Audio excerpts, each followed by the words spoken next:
lagi, bertiga lagi. Bot. Yo Pade, yo Tirta.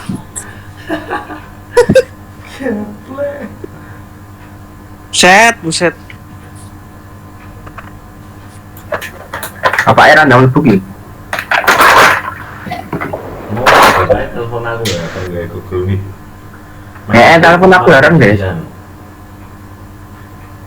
Aku kamu lagi madam no.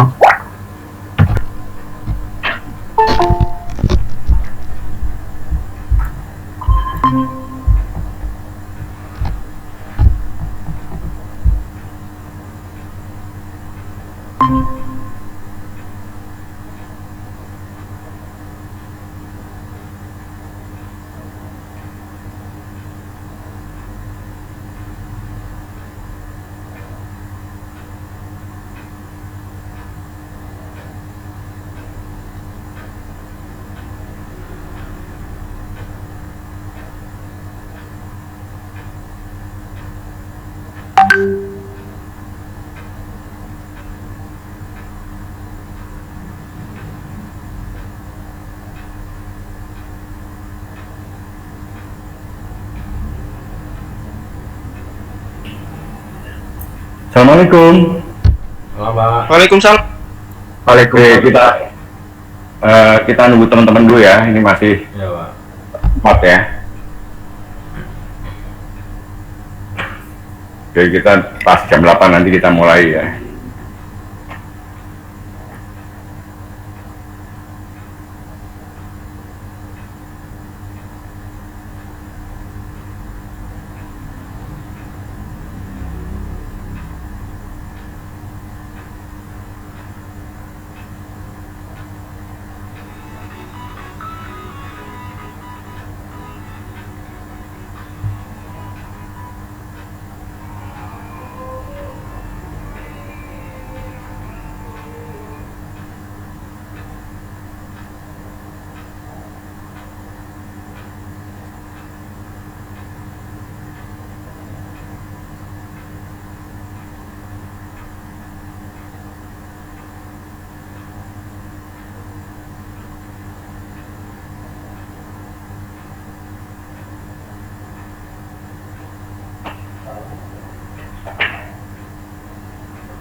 Oke, assalamualaikum warahmatullahi wabarakatuh. Waalaikumsalam. Oke ya,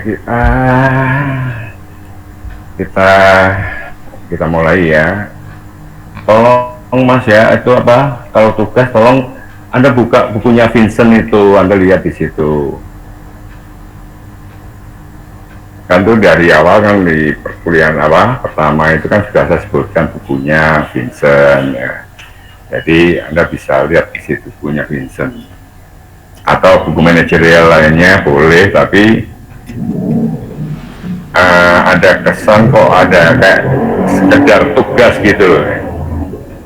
Tugas benar-benar saya koreksi ya, nilai Anda adalah dari tugas itu besar sekali gitu. Ya, tugas sama aktivitas di dalam kuliah ini kan 40% sendiri gitu. Jadi tolong di dalam buat tugas diperhatikan lah. Oke ya, ada pertanyaan silakan soal itu. Halo. Ya, masuk Pak. Ini PPT-nya kelihatan nggak, Mas? Kelihatan Pak. Oke ya. Kita berbicara ruang lingkup ya, dari awal kemarin pertemuan yang kedua itu kan belum ini ya, belum pada masuk di WA, banyak yang nggak tahu kan ya. Oke, ruang lingkup ekonomi manajerial ya. Sebenarnya Anda itu gunakanlah logika Anda ya, jadi jangan dihafal ya, jangan dihafal, gunakan logika Anda. Kita berbicara ekonomi manajerial gitu ya. Nah, manajerial ini kan berkaitan dengan apa ini? Tugas seorang manajer kan ya. Nah, ini logika sekali ya, manajerial itu tugas seorang manajer. Nah, tugasnya apa sih? Ini kita lihat, tugas utama manajer adalah membuat keputusan ya, yang mampu meningkatkan performansi dari organisasi. Dengan demikian tugas manajer dalam organisasi bisnis adalah membuat keputusan yang berkaitan dengan masalah-masalah bisnis sedemikian rupa sehingga keputusan ini diharapkan organisasi bisnis dapat mencapai tujuannya. Oke, ya. Nah, ini kan itu tugas seorang manajer ya. Ini kaitannya dengan ekonomi. Berarti apa? Di sini adalah ilmu ekonomi lah. Ilmu ekonomi mana yang kita gunakan? Ya. Yaitu teori ekonomi mikro. Nah, bahkan di ekonomi manajerial itu banyak buku ya berpendapat bahwa ekonomi manajerial itu adalah mikroterapan ya, applied microeconomic ya. Oke, ya. Teori ekonominya berkaitan dengan apa? Itu berkaitan dengan masalah konsumen, ya, masalah pekerja, terus pemilik sumber daya perusahaan atau industri ya, individual, berkaitan dengan pemasaran barang dan jasa serta sumber-sumber produktif lainnya. Itu teori mikronya. Ya, pokoknya semua ilmu ekonomi mikro lah itu yang digunakan sebagai dasar pengambilan keputusan. Oke. Nah, keputusan yang sering dikaji dalam ekonomi manajerial adalah bagaimana perilaku konsumen dalam memilih barang dan jasa yang dibeli.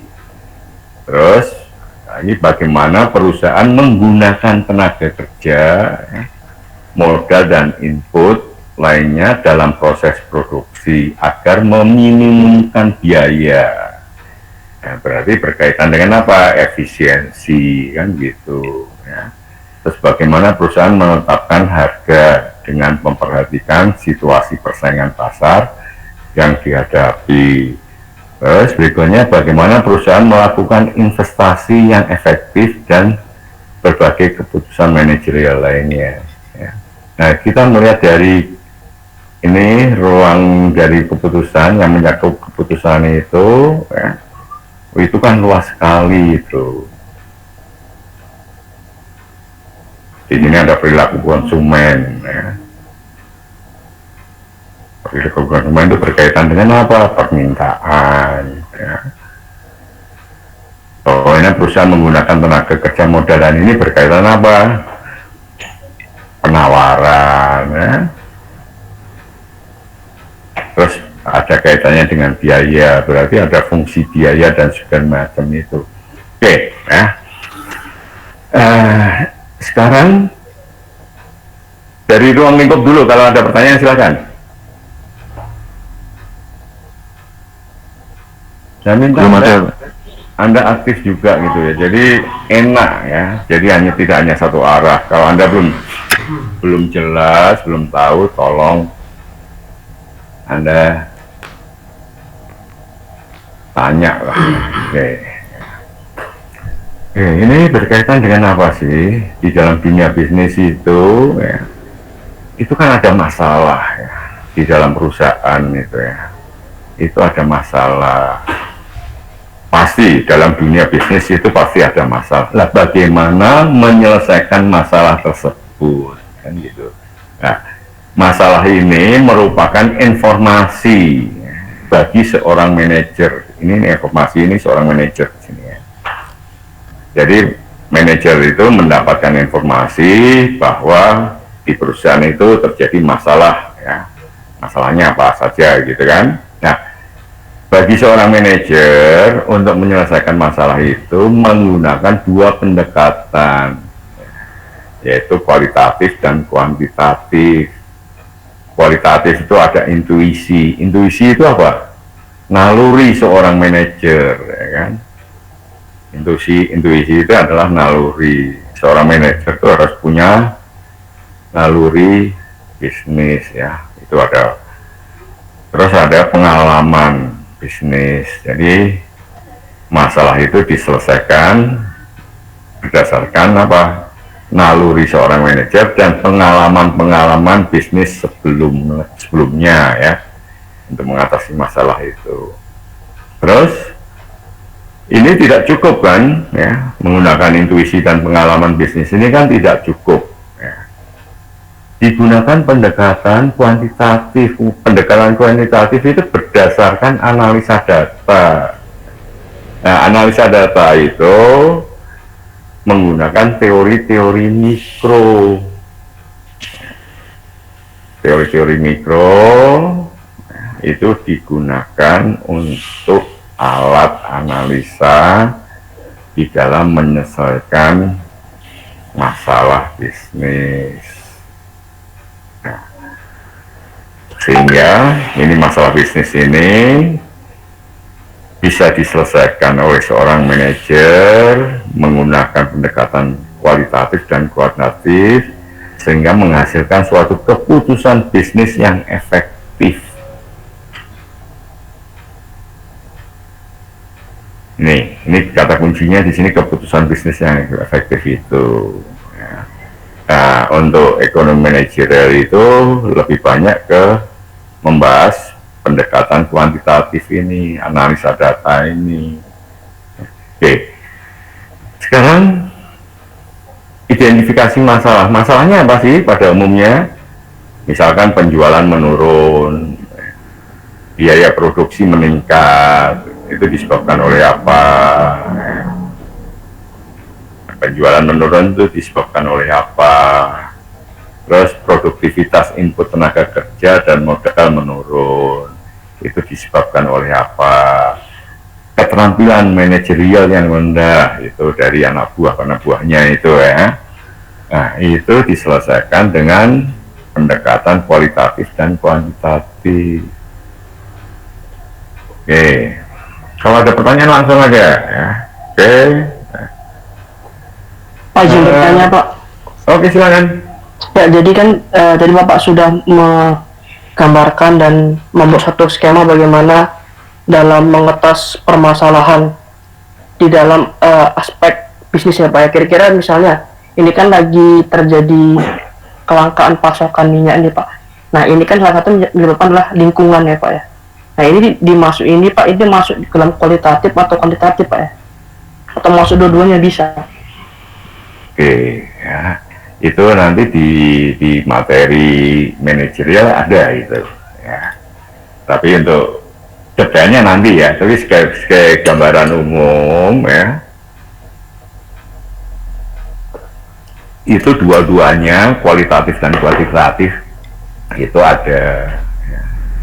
Dan di sini kalau berbicara minyak goreng ini kan ada faktor politis ya, jadi ada permainan dari, nah yang bermain siapa? Bisa produsen, bisa distributor ya, atau mata rantainya itu dari produsen, ada di bawahnya produsen tuh distributor apa, di bawahnya lagi ada distributor apa. Nah, kita nggak tahu ya, susah untuk bicara soal itu ya, itu harus ada datanya kan. Jadi masalah minyak itu bisa digunakan pendekatan kualitatif dan kuantitatif. Oke, nanti itu lebih jelasnya di materi manajerial ada itu nanti ya. Oke, makasih. Lainnya mungkin ada pertanyaan lainnya.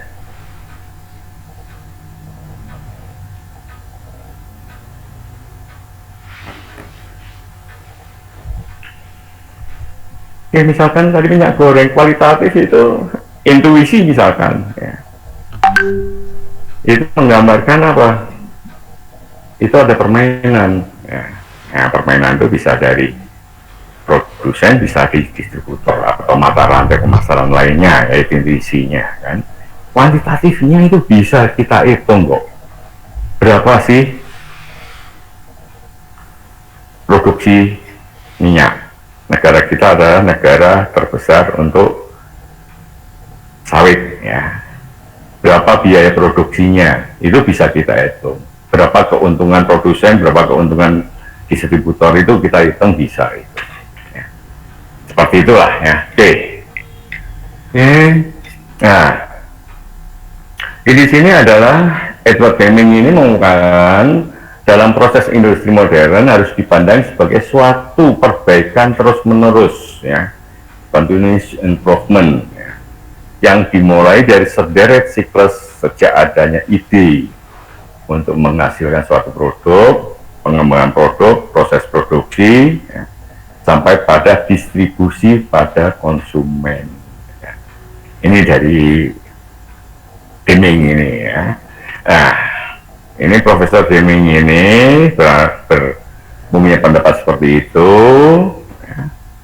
Maka Profesor Deming ini menggambarkan, ya, proses industri itu dengan roda Deming, karena yang menemukan itu adalah Profesor Deming, maka disebut roda Deming atau Deming Well di sini. Nah, ini gambarnya, ya. Ini nanti saya kasih, ya. Setelah ini nanti Anda bisa di SIM, Anda ambil di SIM, ya, saya upload di SIM. Oke. Nah, di sini ada perubahan, ya. Perubahan apa? Kalau dari sisi perusahaan, dulu namanya manajemen produksi. Kalau manajemen produksi itu mulainya dari sini nih, bukan tahap kedua nih. Kalau manajemen produksi itu mulai dari desain produk sesuai keinginan pasar, terus proses produksi dijual, hanya itu, ya. Terus riset pasar ini justru yang terakhir, itu di dalam manajemen produksi, ya. Sekarang namanya manajemen operasional. Justru yang pertama kali yang sangat penting adalah ini tahap pertama ini, riset pasar. Justru riset pasar ini adalah yang pertama kali yang harus dilakukan. Ini pendapatnya dari Profesor Deming, ya. Nah, riset pasar ini untuk mengetahui keinginan pasar atau konsumen. Jadi konsumen itu pengennya itu produknya itu kayak apa, gitu ya. Produk X itu kayak apa, spesifikasi dan segala macam itu. Nah, setelah seorang produsen itu, seorang manajer itu tahu keinginan pasar ini, baru melakukan desain produk. Jadi tahap keduanya adalah melakukan desain produk sesuai keinginan pasar atau konsumen. Oke, tahap ketiganya baru melakukan proses produksi secara efektif dan efisien sesuai desain produk. Oke. Terus tahap keempatnya adalah pemasaran produk dengan pelayanan format jual yang baik. Ya. Anda bisa melihat, ya, perusahaan-perusahaan yang tidak melakukan format jual yang baik ini, ya, mereka akan mengalami kesulitan di dalam pemasaran.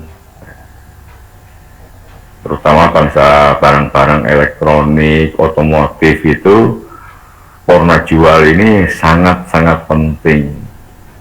Nah, tahap keempat ini tidak hanya berhenti di sini, terus dilakukan lagi riset pasar. Jadi respon pasar itu kayak apa tentang produk yang sudah dihasilkan ini.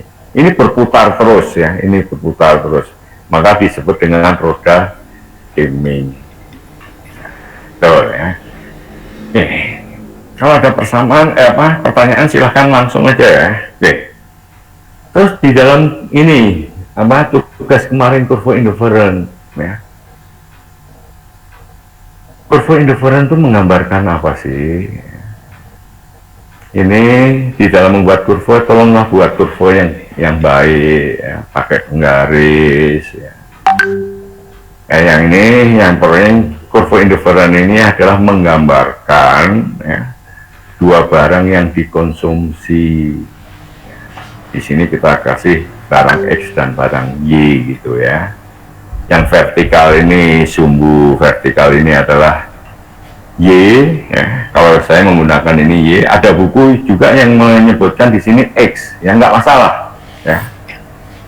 Ini tidak baku, ini X atau Y, yang penting menggambarkan dua barang yang dikonsumsi. Nah, yang sumbu horizontal ini di sini saya tulis X. Nah, titik potong antara sumbu vertikal dan sumbu horizontal ini ini adalah titik origin, titik pusat.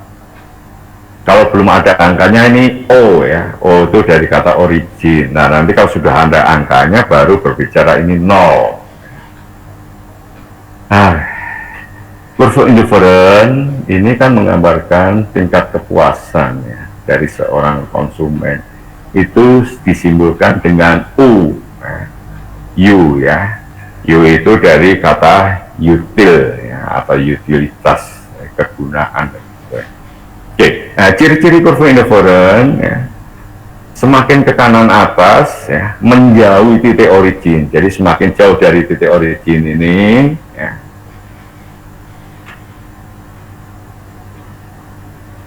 ini menjauhi titik origin, semakin tinggi tingkat kepuasannya. Jadi semakin jauh dari titik origin, ini semakin besar atau semakin tinggi kepuasannya. Atau sebaliknya, semakin dekat dengan titik origin, maka kepuasannya semakin kecil. Benar-benar.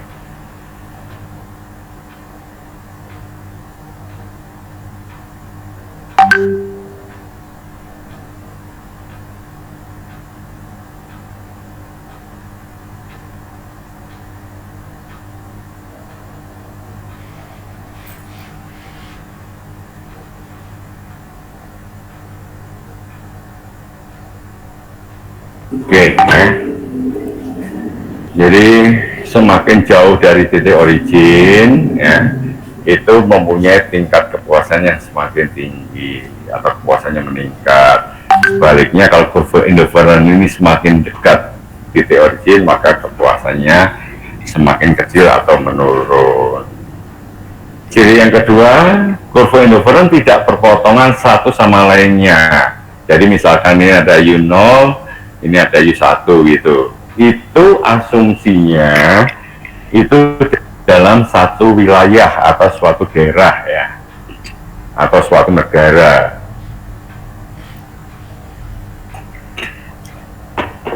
Jadi ini dikatakan tidak berpotongan itu ada asumsinya ya. Semua teori itu kan ada asumsinya ya.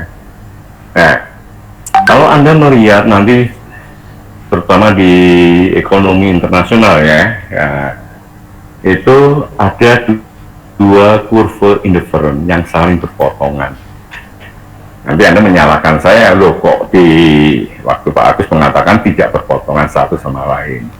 Tapi di ekonomi internasional, terutama ekonomi internasional, itu pasti ada kurva indifferent yang berpotongan. Itu apa? Nah, kalau berpotongan itu menggambarkan perilaku masyarakat di negara A dan perilaku masyarakat negara B. Itu di ekonomi internasional ya. Bisa juga kita misalkan perilaku masyarakat Pulau Jawa, kita bandingkan dengan perilaku masyarakat Sumatera. Itu bisa berpotongan. Jadi yang satu kurva indifferent masyarakat Jawa, yang satu kurva indifferent itu masyarakat Sumatera atau Jawa dengan Kalimantan. Jadi membandingkan dua wilayah ya, itu bisa berpotongan. Oke, kurva indifferent memiliki slope yang negatif. Ciri yang keempat adalah kurva indifferent cembung ke arah titik origin. Anda kan di dalam teori ekonomi kan sudah dapat ini intinya ya. Oke, tapi nggak ada salahnya saya ulang ya. Oke, nah sekarang ini marginal rate of substitution ya. Ini hubungan disingkat dengan MRS ya, marginal rate of substitution. Ini menggambarkan apa sih ya? Jadi namanya substitusi ya. Substitusi itu diganti kan, misalkan dari A ke B ya. Kita kasih contoh misalkan dari titik A ke titik B, ini mengorbankan barang Y ya, ya kan barang Y nya berubah dari titik A ini kan Y4 barangnya, pada titik B ini Y3. Y4 itu lebih besar dibandingkan Y3 ya kan, ini kan dikorbankan ya. untuk mendapatkan apa? Barang X. Pada titik A ini adalah X1, pada titik B ini adalah X2. Jadi X2 ini lebih besar atau lebih banyak dibandingkan X1. Jadi untuk mendapatkan sejumlah barang X ini, konsumen atau masyarakat mengkorbankan barang Y sebesar ini. Y4 dikurangi Y3, maka marginal rate of substitution sama dengan matematisnya ya, min delta Y dibagi dengan delta X. Delta Y karena min kan ini dari Y4 ke Y3 ini kan min negatif, sedangkan X-nya bertambah, maka Y-nya min, X-nya positif. Oke, ini saya di manajerial, saya tidak akan mengulas banyak, ini Anda di pengantar ilmu ekonomi kan sudah dapat ya. Oke. Berikutnya adalah budget line. Budget line itu adalah garis anggaran ya. Itu dari namanya budget line atau garis anggaran. Logikanya gimana? Itu menggambarkan uang yang kita miliki ya. Jadi kita tadi kurva indifferent kan menggambarkan perilaku kita di dalam membeli barang X dan Y atau mengkonsumsi barang Y dan X ya. Nah, di dalam membeli barang itu kan harus punya uang. Kita harus punya uang untuk membeli barang tersebut. Nah, uang itu disebut dengan budget line atau garis anggaran. Nah, garis anggaran itu disimbolkan dengan M, money ya. Ini uang yang kita miliki. M itu money, itu uang yang kita miliki. Nah, kalau semua uang yang kita miliki untuk membeli, semuanya digunakan untuk membeli barang Y, ya, maka di sini adalah N per PY. Titik potong dari garis anggaran ini dengan sumbu vertikal barang Y ini, ya, itu menggambarkan semua semua uang ya, yang kita miliki digunakan untuk membeli barang Y. Y-nya adalah sebesar ini ya, dari 0 ke M per PY, sedangkan barang X-nya 0 ya. Nah, kalau kita sudah bicara angka ini 0 ya.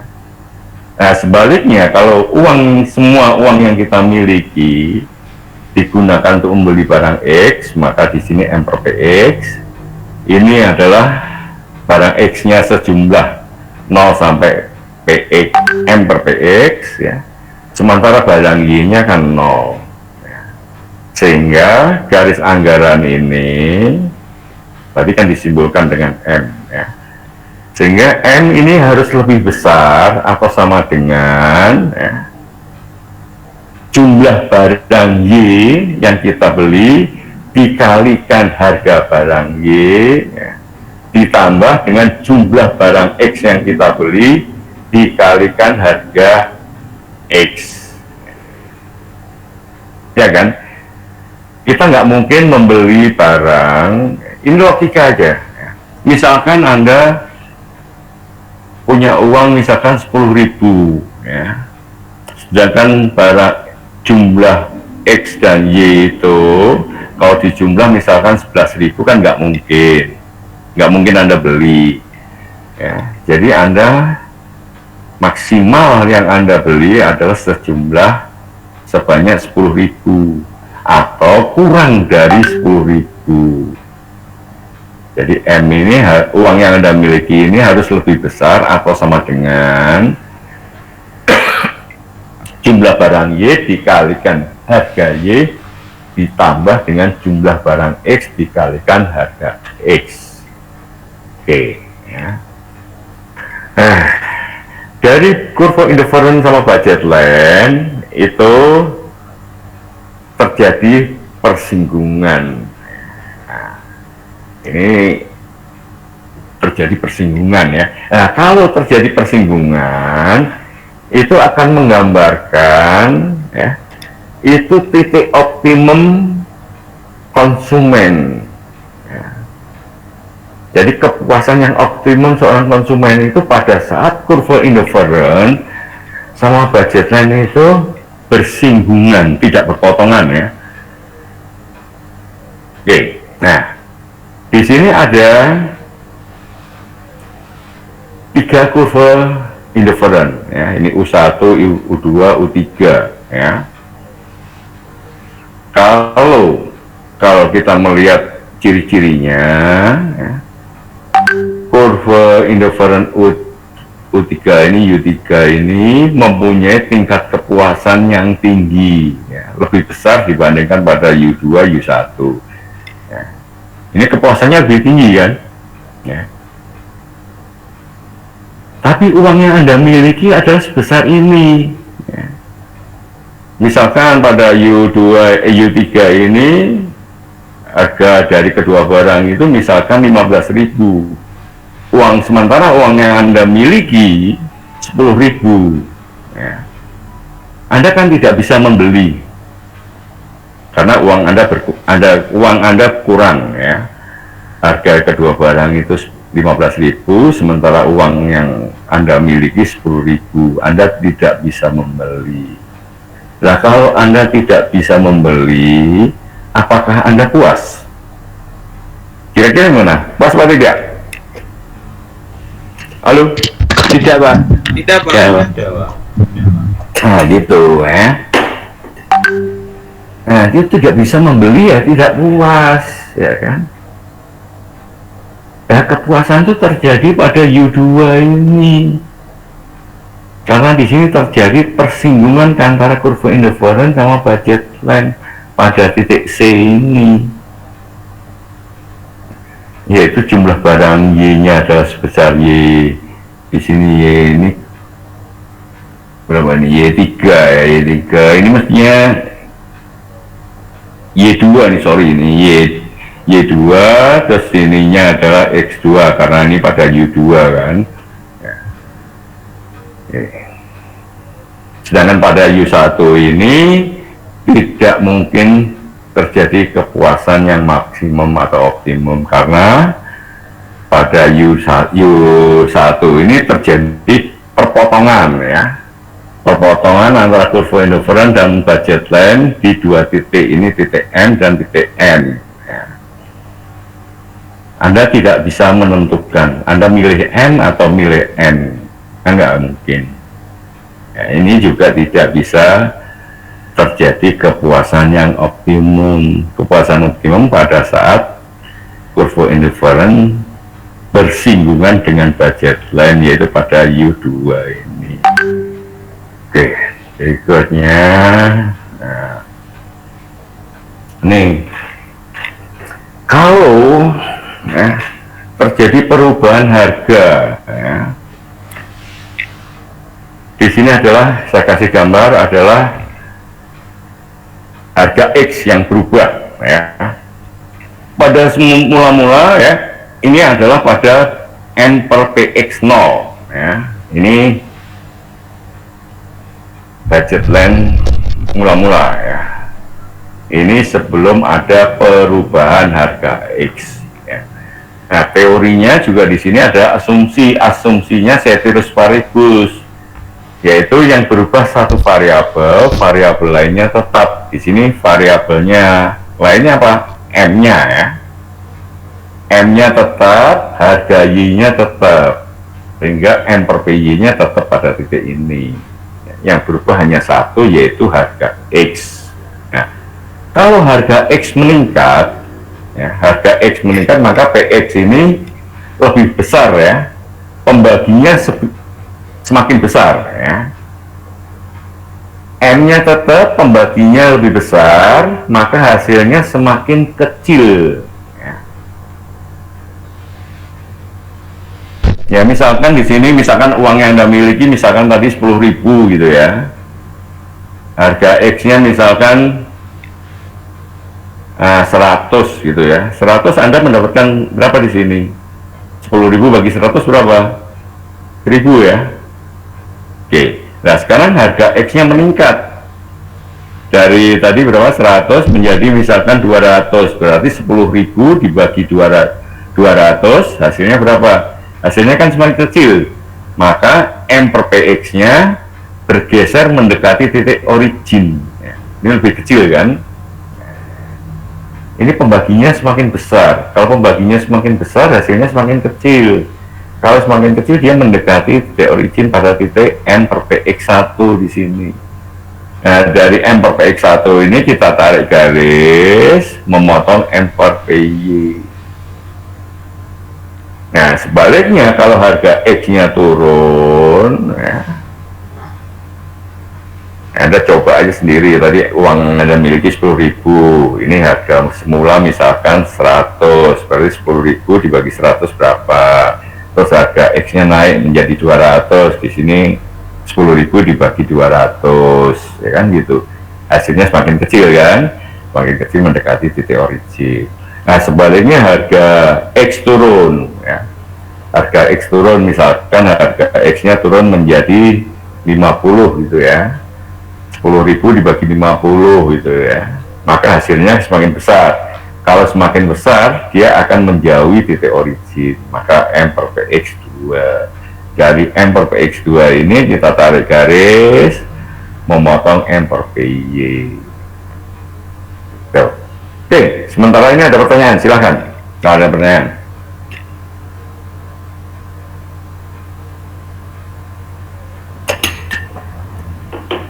Silahkan kalau ada pertanyaan. Jadi Anda gunakan logika. Saya selalu mengajarkan logika ya. Jadi filosofi teori itu harus tahu itu. Ya, teori itu muncul dari mana. Oke, berikutnya. Nah, ya. Kalau garis anggaran ya, uang yang Anda miliki bertambah ya, atau berkurang. Ya. Ini semula ya, ini uang yang Anda miliki semula M0 ya, M0 gitu ya. Ini sementara uang Anda semula itu sebesar M0. Sekarang kalau uang yang Anda miliki itu berkurang, maka budget line akan mendekati titik origin kan, ciri-cirinya tadi ya. Uang yang Anda miliki berkurang, dia akan mendekati titik origin menjadi M1 di sini. Nah, ini juga harus sejajar ya. Ini harus sejajar dengan kurva budget line semula. Ya, oke. Nah, sebaliknya kalau uang yang Anda miliki bertambah, maka dia akan menjauhi titik origin. Nih, M2. Semakin jauh dari titik origin menunjukkan uang yang Anda miliki semakin besar, ya, semakin banyak. Atau sebaliknya, semakin dekat dengan titik origin, uang yang Anda miliki semakin kecil. Tuh. Jadi Anda gunakan logika, jangan dihafal kurva segala macam itu, jangan dihafal. Ya, yang penting di sini budget line ini harus sejajar dengan budget line yang lama. Ya, itu harus, nggak bisa enggak. Karena yang berubah N-nya, variabel lainnya tetap, harga X-nya tetap, harga Y-nya tetap. Yang berubah adalah M, uang yang kita miliki, maka dia harus sejajar. Nah, bagaimana kurva indifferent? Ini terjadi persinggungan antara kurva indifferent yang semula ya, pada titik ini. Ya. Sekarang uang yang Anda miliki berkurang, maka budgetan akan mendekati titik origin. Nah, kurva indifferentnya bagaimana? Kurva indifferentnya juga bergeser ya, berubah. Bergeser sejajar dengan kurva indifferent yang lama sampai terjadi persinggungan antara kurva indifferent yang baru dengan budget line yang baru. Nah, sebaliknya kalau tadi uang yang Anda miliki bertambah, kurva indifferentnya juga berubah, yaitu bergeser ya, sejajar dengan kurva indifferent yang lama sampai terjadi persinggungan dengan budget line yang baru. Nah, titik singgung ini ya, ini kita tarik garis Nah, kita tarik garis, itu menggambarkan kurva ICC. ICC itu singkatan dari income, ya, consumption curve, atau kurva yang menggambarkan hubungan antara pendapatan dan konsumsi. Jadi kalau pendapatan berkurang, konsumsinya berkurang, ya kan? Ini kepuasannya berkurang, ya. Kepuasannya berkurang karena jumlah yang kita konsumsi berkurang, ya kan? Nah, sebaliknya kalau pendapatannya bertambah, ya, pendapatan bertambah, maka konsumsi kita bertambah. Ya, ini pada U2 ini karena di sini kurva inverternya semakin jauh dari titik origin. Ya, kepuasannya bertambah. Kenapa kepuasannya bertambah? Karena jumlah barang yang Anda konsumsi, yang Anda beli itu bertambah banyak. Logika aja. Misalkan Anda biasa makan, ya, sesuatu lah, ya, misalkan 10 unit gitu, ya. Sekarang karena uang Anda berkurang, maka Anda hanya bisa membeli misalkan 7 atau 8 unit. Kira-kira kepuasan Anda gimana? Berkurang, kan? Nah, sebaliknya, karena uang yang Anda miliki lebih banyak atau bertambah, Anda bisa membeli sebanyak 13 atau 14 unit. Nah, kalau jumlah barang yang kita beli, yang kita konsumsi bertambah banyak, maka kepuasan kita bertambah. Ya, itu logika sekali. Jadi selalu saya ajarkan dengan logika, ya, filosofi teorinya itu. Oke, ya. Itu kurva ICC itu, ya. Oke. Nah, sekarang bagaimana kita menurunkan kurva permintaan? Kurva permintaan kan dari sini ini tadi, ya, budget planning, perubahan harga ini, ya. Oke, ya. Nih, ya. Tadi harga X yang berubah kan, ya, ketemu dengan kurva indifferent seperti ini kan, ya. Oke, bentar, ini suara hujan ini, bentar, saya tutup.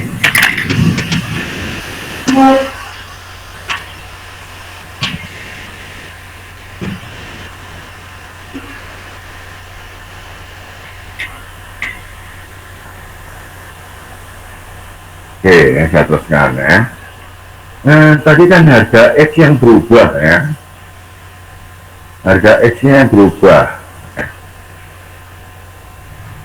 Nah, tadi di sini tadi belum ketemu dengan kurva indifferent, ya kan? Nah, sekarang ketemu dengan kurva indifferentnya. Tadi harga X-nya meningkat, ya, harga X-nya meningkat dari PX0 menjadi PX1 kan? Ya, ini PX1 ini. Nah, dari sini kita tarik, ya. Kurva indifferentnya mengikuti, ya,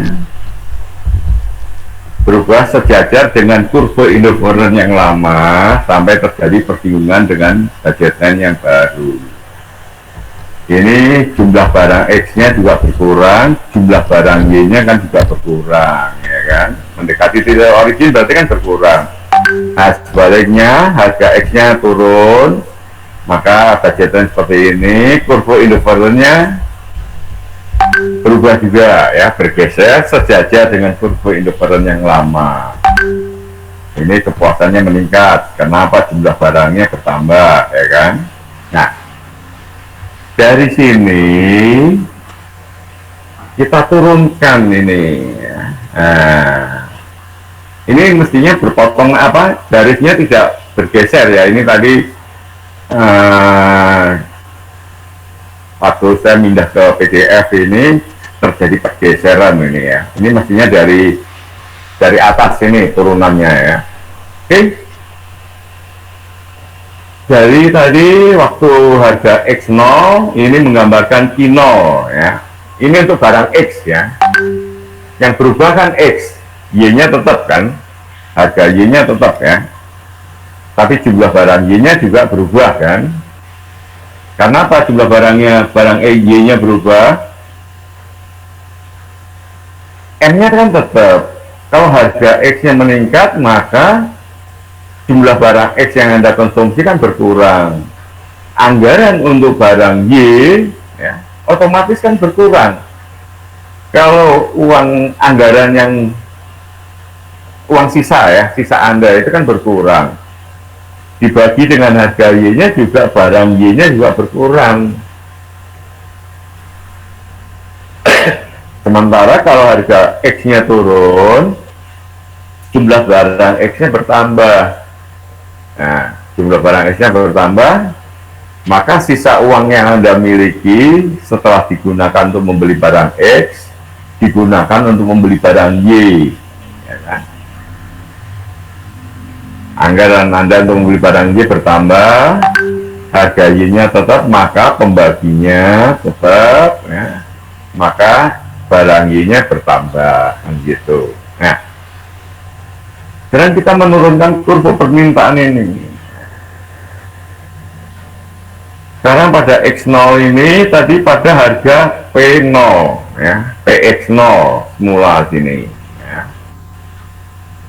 Nah, sekarang harga X-nya tadi kan naik ya. Ini menjadi dari P0 menjadi P1.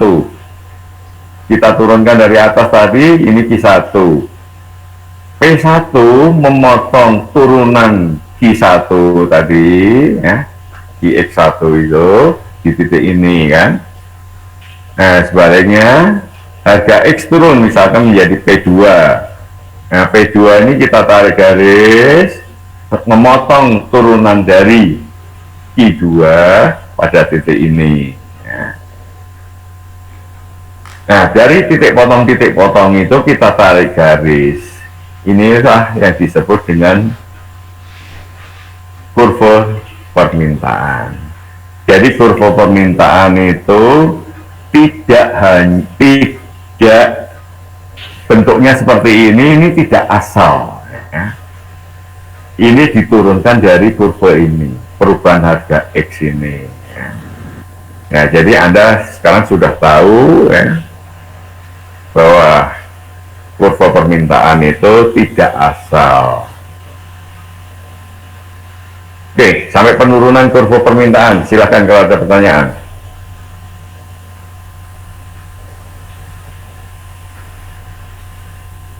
Halo? Belum, Mbak. Oh, banyak sekali loh itu. Ya. Banyak sekali yang perlu ditanyakan mestinya. Nah, ya, di dalam buku-buku ekonomi mikro ya, itu disebutkan kurva permintaan mempunyai slope yang negatif ya, dari kiri atas ke kanan bawah, bla bla bla bla gitu ya. Jangan dihafal seperti itu. Jadi kurva permintaan mempunyai slope-nya yang negatif itu tidak asal. Ini diturunkan dari ini, kurva ini ya. Ini dari kurva ini. Oke. Jadi tidak asal. Nah, kalau kita berbicara ini penurunan kurva permintaannya ya. Anda jadi sekarang sudah tahu penurunannya seperti ini. Lalu kalau kita berbicara fungsi, ya, fungsi itu yang mempengaruhi permintaan. Nah, yang mempengaruhi permintaan itu dari sini ini. Dari sini semua. Ya. Di sini ada apa ini? Ini tadi garis anggaran atau budgeting. Itu adalah uang yang kita miliki, income ya. Uang yang kita miliki berarti income kan, pendapatan kita ya. Ya. Terus ada harga barang lain, PY di sini ya. Ini barang Y.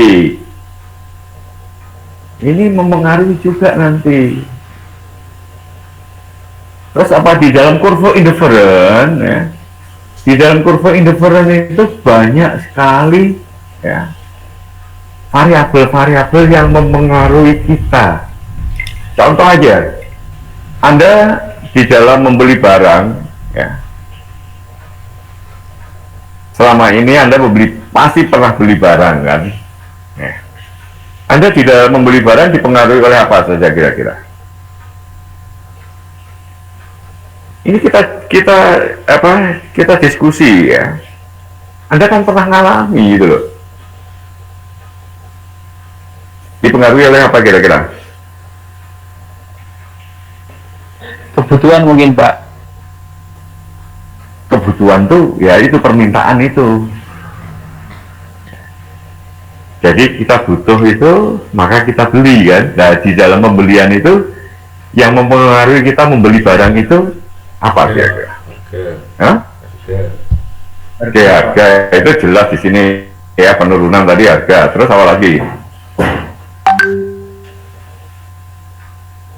Kira-kira apa?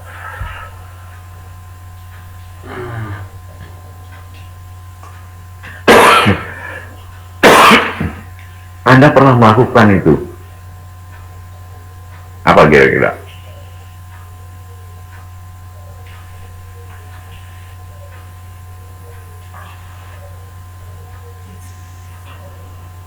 Banyak sekali. Jumlah barang Pak. Jumlah barang. Ya. Loh, jumlah barang itu kan uang yang Anda miliki dibagi dengan harga. Itu kan jumlah barang. Selain itu, Anda pasti alami.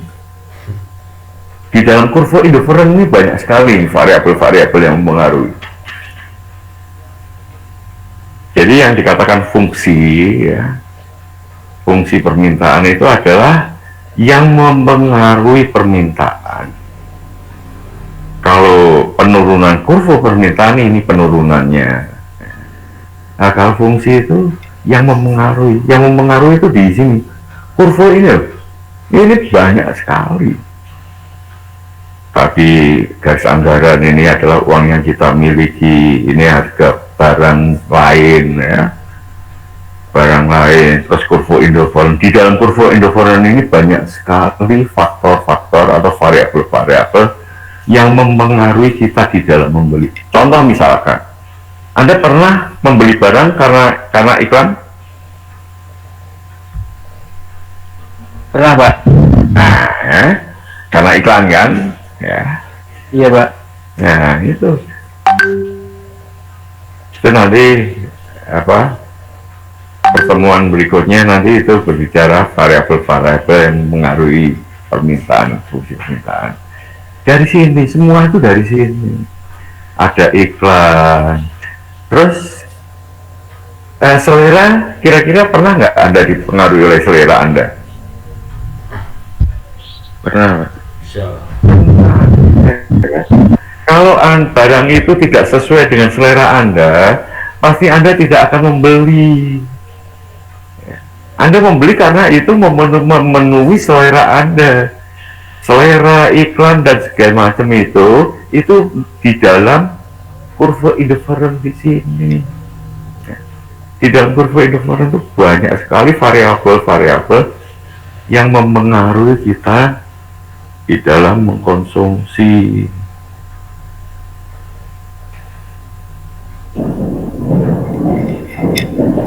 Silakan kalau ada pertanyaan nih dari sini ya. Kurva ICC ini adalah menggambarkan hubungan antara pendapatan dan konsumsi ya, logika sekali ya. Kalau pendapatan kita meningkat maka konsumsi kita meningkat. Sebaliknya kalau pendapatan kita berkurang maka konsumsi kita berkurang gitu.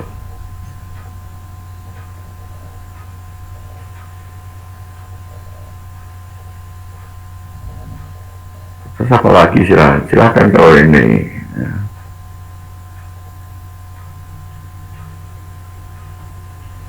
Dari slide mana kira-kira yang perlu dijelaskan ya.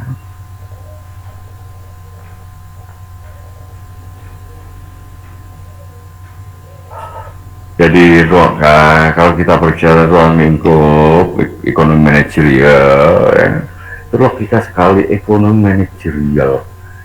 Manajerial ini berkaitan dengan apa? Tugas seorang manajer, ya kan? Nah, tugas manajer itu apa ini? Anda baca, ya. Ini, ya. Pendekatannya adalah pendekatan teori ekonomi. Ya, teori ekonomi mana yang kita gunakan sebagai seorang manajer, yaitu teori ekonomi mikro, ya. Maka di dalam ekonomi manajerial sering juga disebut dengan ekonomi mikro terapan, ya.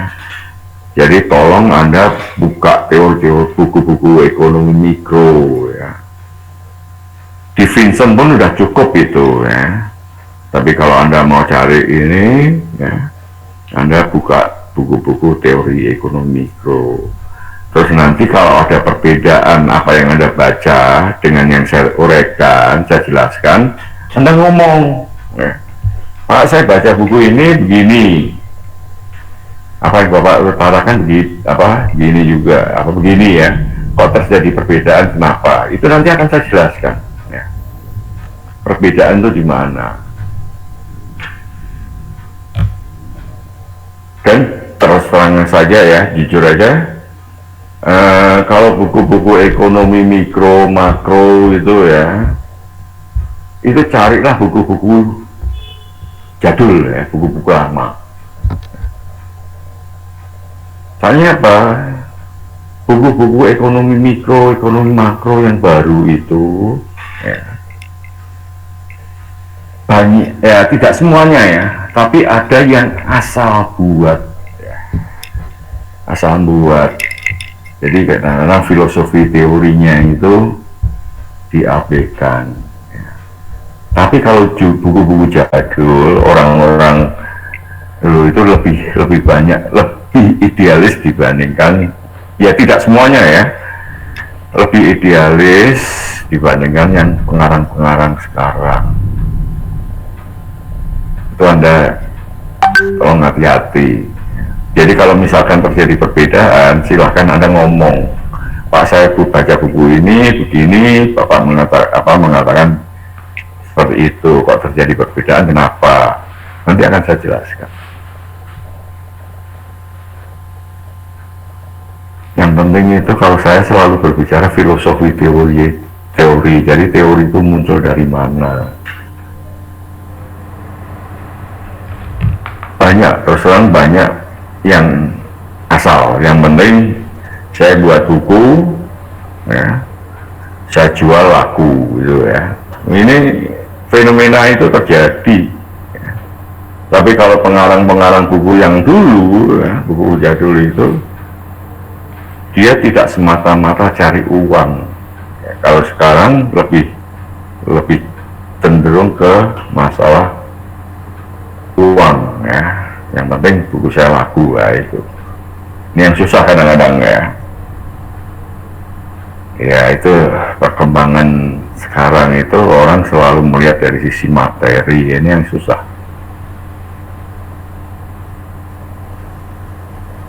Terus filosofi teorinya diabaikan. Lu banyak, terus terang saya sering ya, saya main-main di toko-toko buku gitu ya, main ke sana ke Gramedia, kemana-kemana. Ya. Saya lihat itu, waduh buku ini kok seperti ini, buku ini seperti ini gitu ya. Ini terjadi, ini saya cerita apa adanya ya. Kita dalam dunia akademik kita harus jujur, itu adalah modal utama dalam dunia akademik. Jadi kalau buku-buku itu banyak sekali ya. Baik mikro maupun makro ya, itu banyak sekali. Jadi dalam hal ekonomi manajerial ini, Anda di dalam baca buku ekonomi mikro ya, tolong hati-hati. Apalagi kalau Anda lihat dari internet ya, Anda ngambil dari internet. Kalau Anda ngambil dari internet itu, janganlah dari satu sumber. Anda cari beberapa sumber, Anda rangkum. Itu lebih parah lagi itu kalau di internet itu. Ya sekali lagi saya tekankan tidak semua ya, tapi kebanyakan asal. Itu banyak sekali lah. Nah itu nanti kalau terjadi perbedaan-perbedaan silahkan Anda ngomong. Nanti saya luruskan yang bengkok-bengkok itu, saya luruskan ya. Dalam dunia akademik itu yang utama adalah kejujuran itu.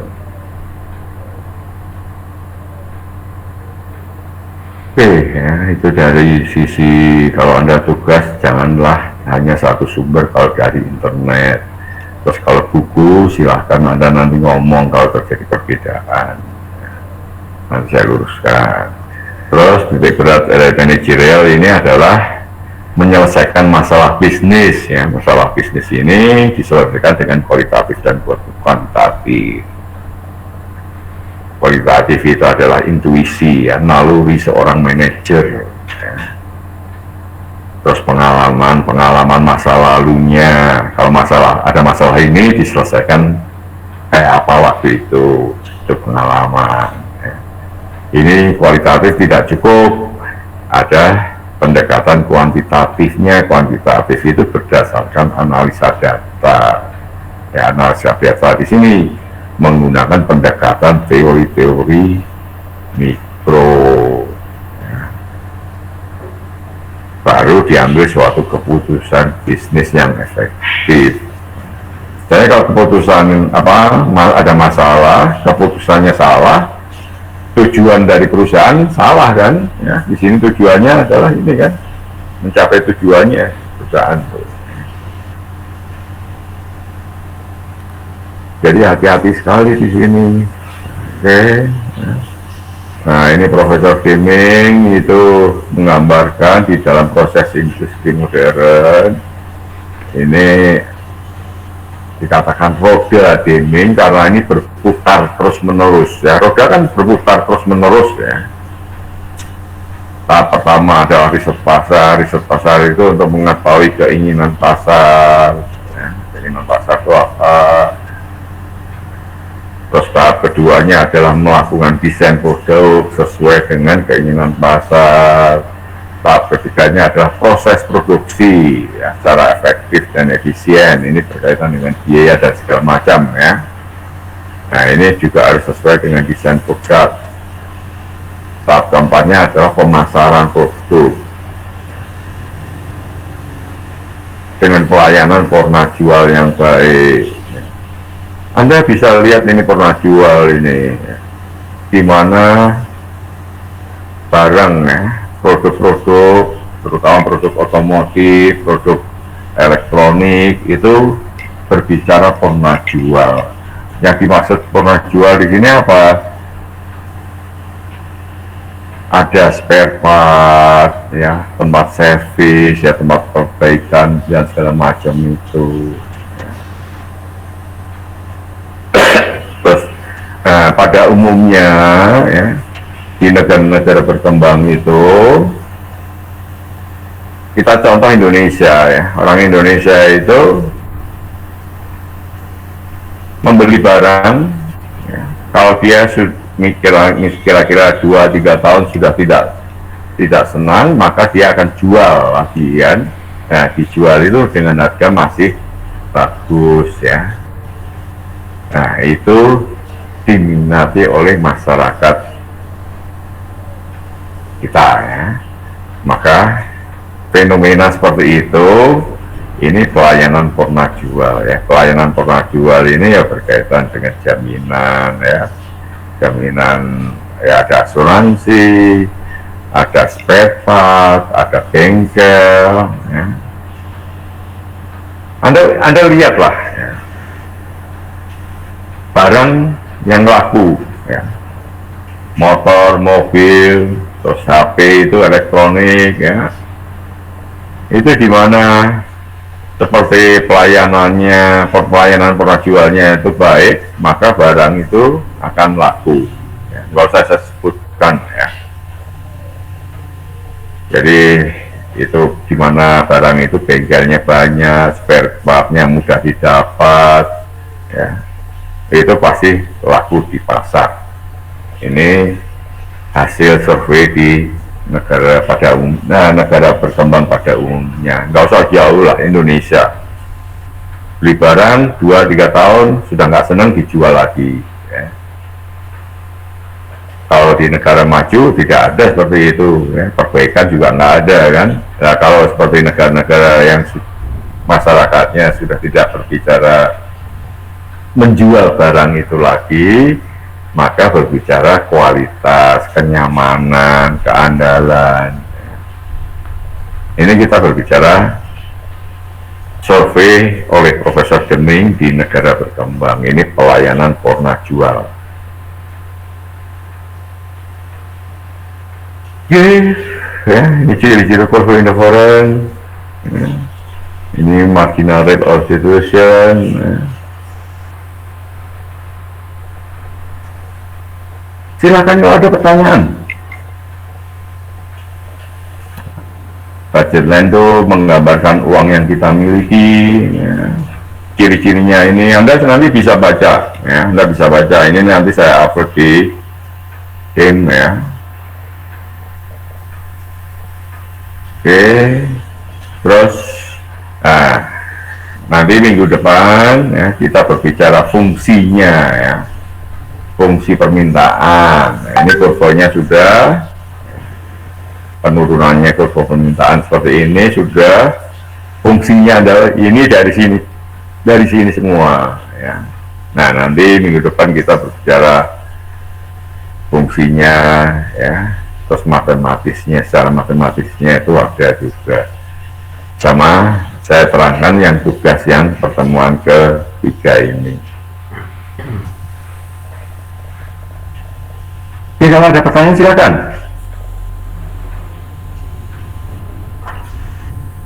Silakan.